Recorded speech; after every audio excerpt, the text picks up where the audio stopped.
do some cops. Let's watch some cops. When a cop accidentally records something shocking. Hi, I'm calling in Thomas and Dexter Avenue North. I think somebody's dead. So I believe it's going to be car versus ped, and they're doing CPR. I'm sorry, Fire, I don't have more for you, but it just occurred, and I believe the officer's involved. She was 26 anyway. She had limited value. Were you aware that it was being recorded? Wait, what? No, I was not. When police received disturbing information in reference to a potential overdose, a race to the scene will trigger a sequence of shocking tragedies. On January 23rd, 2012... Wait, did the cop hit her and then laugh about it?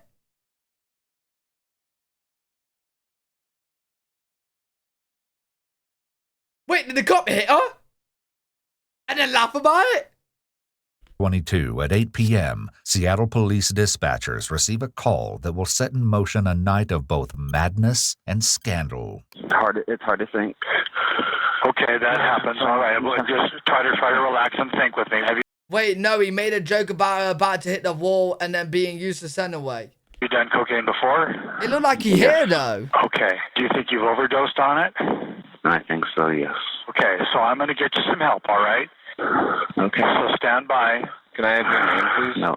Just so we know who we're looking for. We're getting some assistance to you as quick as we can right now. You can call me Alex. Alex?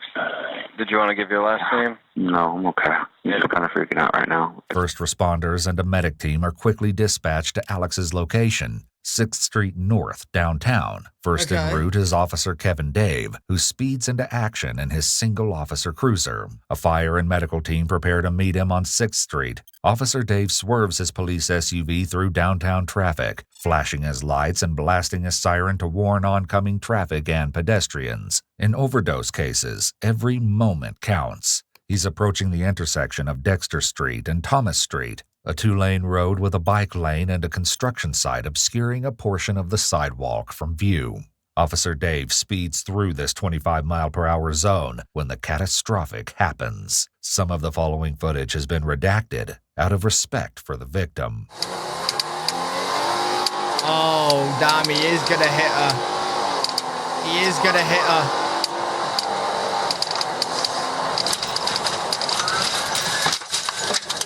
Oh! 3 Mary 2, started supervisor, start fire for a Wait, I wasn't hearing his sirens. He didn't have his sirens on, did he?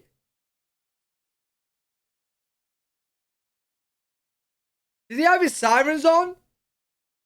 Only lights? Oh. Because I was going to say, why is she crossing the road, bro, if she can hear the sirens, but I didn't hear no sirens. 3 Mary 2, started supervisor, start fire for a struck pedestrian. Off-screen, Officer Dave quickly jumps out of his vehicle and dashes out into Dexter Street. Moments later, we hear the unmistakable sounds of emergency CPR. Tragically, a pedestrian had been struck.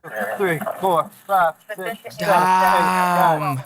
Despite Dave's persistent CPR, the pedestrian remains unresponsive. At 30, pause. 4, 25, 26, 27, 28, 29, 30. Up. 1, 2, 3. Oh, he hit her hard as well, bro. She ain't surviving that. You all right? No, I'm not all right. Dave soon notifies dispatch, and a squadron of police cruisers and ambulances descend on the scene to assist. He was speeding, yeah, but he was allowed to speed. He was allowed to speed. He had his sirens on. It was an emergency. Like, they come. They can, right? So someone's doing CPR, Dexter, North, and Thomas. I'm sorry, Fire, I don't have more for you, but it just occurred, and I believe the officer's involved. So the officer may be involved. The officer's not hurt, though. By now, Alex has been given proper medical assistance, and all attention has shifted to the tragedy unfolding in downtown Seattle. Dispatchers are now receiving calls from eyewitnesses who will prove a crucial role in the investigation. Chat, the bad thing of this, what I'm seeing, bro, is like he should have had his sirens on loud. I didn't hear the sirens, bro. And if I didn't hear the sirens watching it on the camera, she definitely didn't hear the sirens. You know what I mean? Like, yo. Will come later. Was it like a vehicle hit a pedestrian? What happened? Correct. They're doing CPR right now. The person was crossing the road, and I think police were coming, going fast, so they hit them. Hold on. I'm not sure if there's anything I need to do. There's 2 police officers here, and I think there's another one coming right now. Officer Dave's colleagues comfort him as he describes what went down. I was on the crosswalk. She saw me. She started running through the crosswalk. Slammed on my brakes. Instead of staying back where she should before crossing.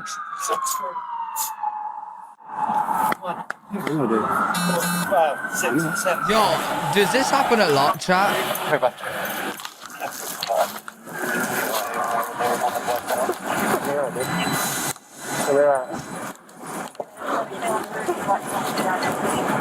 They were safe and ran in front of the cop car. More than sure. Well, to be fair, like, what I'm saying is like, you would see the lights flashing, but I thought they would have to have the sirens on going that speed, like loud. So if you happen to not see the lights, then you hear it. You know what I mean? You can't not hear it and see. But like, yeah, she did just run out like that.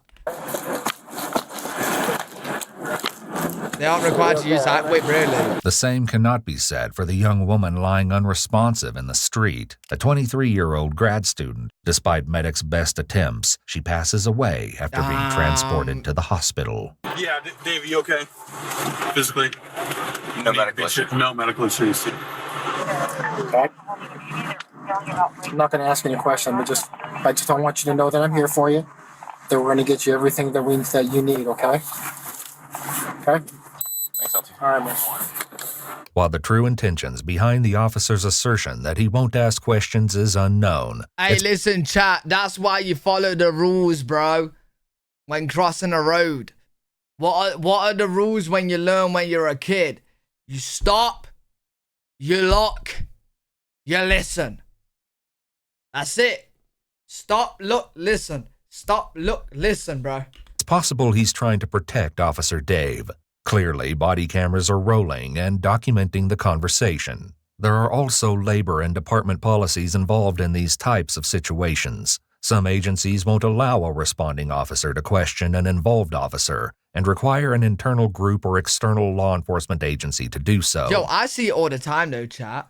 Like in the UK, bro, like people will just walk across the road without even looking. I will literally see people with like headphones in. And I'm driving and a guy just walks out in front of me. I'm driving slowly or something, like it's a slow road or something. He walks out in front of me, headphones on, not even looking. Not even looking. I'm thinking like, bro, what, you want to die? One important purpose of this type of policy is to maintain impartiality. Many police are represented by unions, and it's possible that it could be against union rules for officers to question each other without the presence of a union representative. You've done that, Sacred, not look. As stated, the specifics of this particular incident are unknown, and these are a few of the potential reasons the officer has stated that he won't question Officer Dave. Photos of the aftermath were taken, and evidence was tagged and inventoried. Officer Dave's cruiser, a Ford Police Interceptor, had sustained heavy damage to its front push bar, passenger side headlights, and minor cracks to its front windshield. Debris was scattered across the cold Seattle pavement. 2 AirPods were found, presumably ejected from the pedestrian's ears at the moment of contact. So even if he had the sirens on, then she probably wasn't even hearing them anyway. With headphones in. Oh, damn. Yeah, she should have been looking, bro. She would still be alive. Cam footage from Officer Dave's cruiser was inventoried and sent to the police archive to be reviewed during a pending internal investigation. Another police body cam would later elevate this freak accident to the level of international scandal. Several witnesses later told what they saw from where they stood on the sidewalk that fateful night. I was trailing behind them. We changed sides of the street to avoid a construction zone. Okay. They were ahead of me. They were crossing the street. We heard a siren. I heard a siren. Oh, they heard the siren. The pedestrian also heard a siren. Oh. I observed them beginning to run, presumably to exit the roadway as they heard a siren approaching. And then I heard a loud thump, and I observed the police officer come to a halt. I was not far behind them, so I was coming into view of Dexter's. Hold up. The way she described it as behind them, the way she described it was like the pedestrian tried to get across the road before the car, like a race. Like impatientness. That's what I'm hearing, chat. Like, she knew the cop car was near, but she thought she could get across running. That's what it sounds like. And it's ended very bad. Street. It was very quick. You saw the collision. What happened after that? So that person kind of got kicked by the car into the air, and they flew in the air about 10 meters in the northbound direction.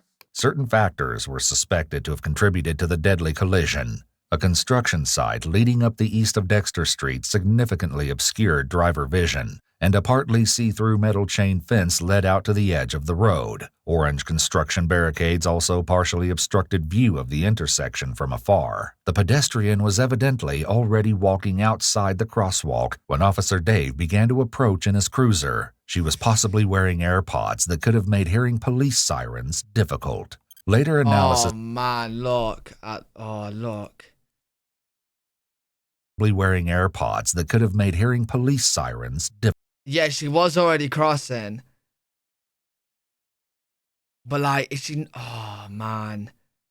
Difficult. Later... Wait, but then she starts running. Wait, no. Made hearing police sirens difficult. She's...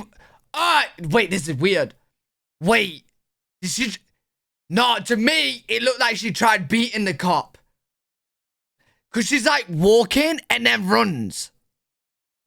Later analysis of the footage revealed that Officer Dave had performed proper collision avoidance, braking, and emergency steering to the center of the street. He'd initiated his siren appropriately moments before the collision. Unfortunately, the Ford Cruiser was too powerful to be slowed by a short period of braking, and the steering didn't effectively change the direction. Officer Dave is sent to the West Precinct and is met by Officer Daniel Otterer from the DUI squad, whose duties include investigating drivers for signs of impairment. It's protocol to have drivers evaluated in serious injury or fatality collisions. After completing his testing of Officer Dave, Officer Otterer concludes that Dave has exhibited no signs of impairment and is safe to operate a motor vehicle. Weeks later, police archivists were routinely going over body cam footage to prepare for internal review and analysis. In the process, they stumbled on a potentially problematic piece of audio captured by Officer Otterer's body cam immediately following his session with Officer Dave. The body cam had recorded Officer Otterer's side of a phone conversation with Mike Solon, the president of the Seattle Police Officers Guild. Yep, totally. All right, brother. Well, yep. I'm sure TCIS is. And he was good. He says, well, normally we don't give voluntary statements. And I said, hey, you're going to have to decide if you wanted to give a statement or not. But it does not seem like there's a criminal investigation going on. Yeah, I mean, he's going 50. That's not out of control. That's not reckless for a trained driver. Yeah, lights and sirens. Yeah, well, there's some. Initially, he said she was in a crosswalk. There's a witness that says no, she wasn't. Unfortunately, witness statements aren't always reliable. Yeah, clearly no, the victim was in the crosswalk at the time of impact. She was there. But that witness could be different because I don't think she was thrown 40 feet either. I think she went up on the hood, hit the windshield, then when he hit the brakes, flew off the car. But she is dead. The fuck are they laughing about? Person. The fuck are they laughing about? Yeah.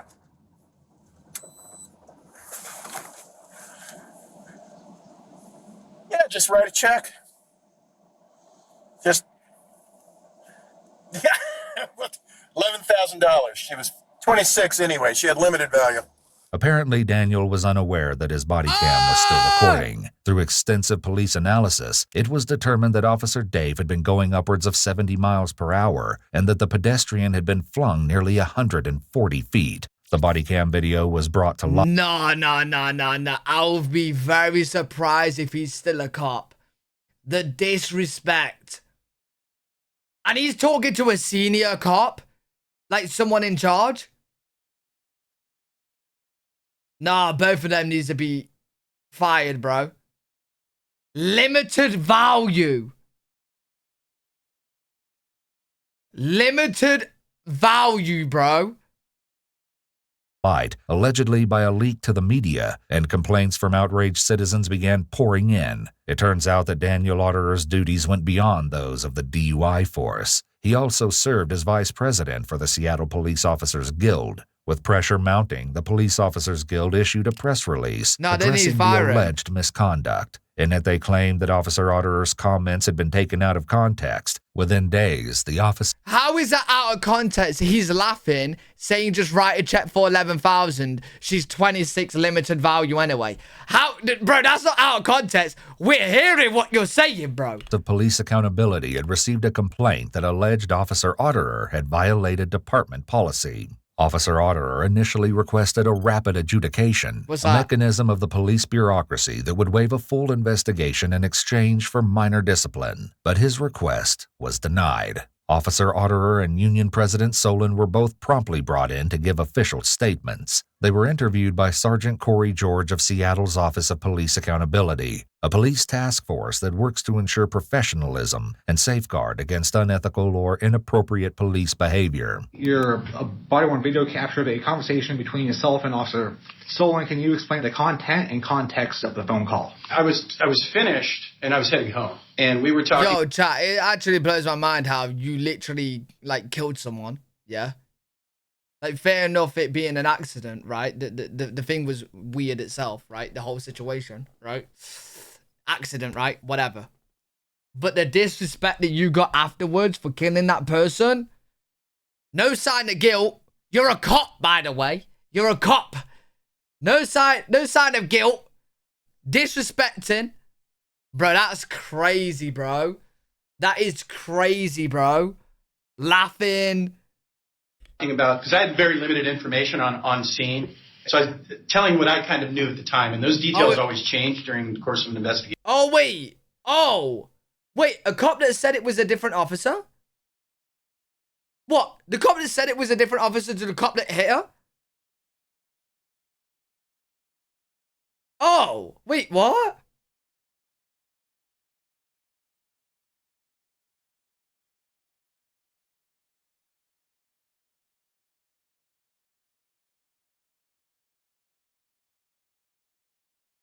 It was a cop that came back up and comforted the cop that hit her. Oh, yeah, well, whoever said it needs firing, bro.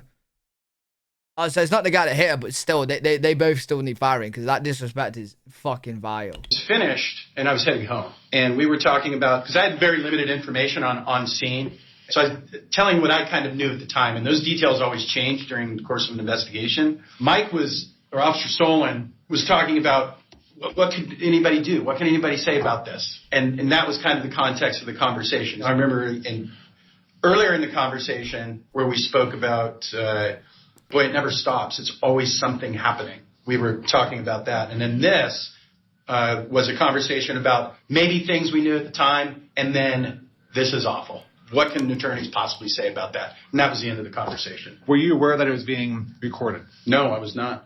It has been alleged that you violated SPD Policy Manual Section 5.001, Standards and Duties, Subsection 10, Employees shall strive to be professional. What is your understanding of this policy section?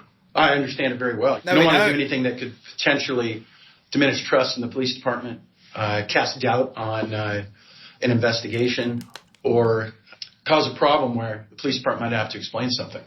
Do you believe that you violated this policy? I did not violate that policy. It was a private conversation in a car alone that just happened to be recorded by my camera turning on, probably when I made a U-turn, or another car could have simply passed by. Next came Mike Solon, Daniel's boss and good friend. At one point, Officer Otterer says, yo, no one should be a cop that literally someone dies by accident. Like, fair enough if it was a criminal. Like some guy that's just gone and killed 20 people and you're saying he's a scumbag. You know what I'm saying? He's got no value, right? But you just killed an innocent person. Well, not him, but a fellow cop just killed an innocent person. And you're showing that much of disrespect, like they're fucking dirt on the pavement. You should not be a cop. Period. Like, you definitely shouldn't. She's dead, and begins laughing shortly thereafter. That's Do you fucked. recall what you said to Officer Otterer to make him laugh? I remarked on he commented on how fast the officer was traveling and how she unfortunately was struck by the police vehicle and how that she hit the windshield of the vehicle. And I was remarking that she was more than likely dead instantly, So which was a tragedy. So what's and I funny? said that the city is going to have to pay out a lot of money on this one. And that was the context of the conversation. And he said 11 grand. At one point, Officer Otter mentions just write a check. Then he laughs for a few seconds and says $11,000. She was 26 anyways. She had limited value. Do you recall what you stated to Officer Otter to have him elicit that response? Well, it was remarking on how the city is going to have to pay out. Imagine the family hearing that, bro. They just killed your daughter and said she had limited value anyway. Just pay up 11K. Nah. That's crazy, bro. Out a ton of money to the family in this tragic situation. And then how can the city, lawyers in general, speaking and negotiating on the city's behalf with the family, how do you put a price tag on human life? And that was the crux of the conversation. That is crazy. So you don't believe that any of the laughing was making light of the situation or laughing at the fact that somebody had died? I think without context, just hearing the audio, which was unfortunately captured in a private phone call, you could have that as a reasonable takeaway. Police officers, we deal with tragedy almost on a daily basis. And we're human beings just like the next person. But we have to process these in a manner that allows us to go to that next tragic event. And humor and sarcasm is used for us as a coping mechanism. In response to the events, the Seattle... Alright, so that's the coping mechanism, yeah? Laughing at a civilian just died and saying they're limited value anyway. They're just dirt. They're just, just wipe them off the pavement, bro. What? Police department announced on September 20th. Bro, do you know what they're talking like? They're talking like they're gods, bro. If any of you guys seen the Netflix show Chaos, they're talking like they're gods and they just killed some humans and just, they're irrelevant, bro. Get rid of them. Just like that. They don't mean nothing to us. 28th, 2023, that Officer Daniel Otterer would be reassigned to a non-operational position. No, he should be Records working. show He should that be over working. his 12 years on the police force, he had been investigated dozens of times Oh, he's for a bad various cop then. incidents. Yeah, he's a bad cop. The victim, He should Janavi never be a cop. Kandula, was 23 years old and a graduate student when she met her tragic death on Dexter Street. In September of 2023, Northeastern University in Washington elected to award their mourned student a posthumous degree. The King County Prosecuting Attorney's Office is currently conducting a criminal review of the crash. Poor girl. Honestly, my thoughts on that, chat. Takeaway? My thoughts on that, the cop that hit her, I don't think was like really in the wrong. I just think that was a terrible, terrible accident. And like how she ran in front of the car, I think she might have just panicked and just, I don't know. It was just a bad accident. The two cops that was talking bad about it though, they need firing, mate. They need firing, bro. ASAP.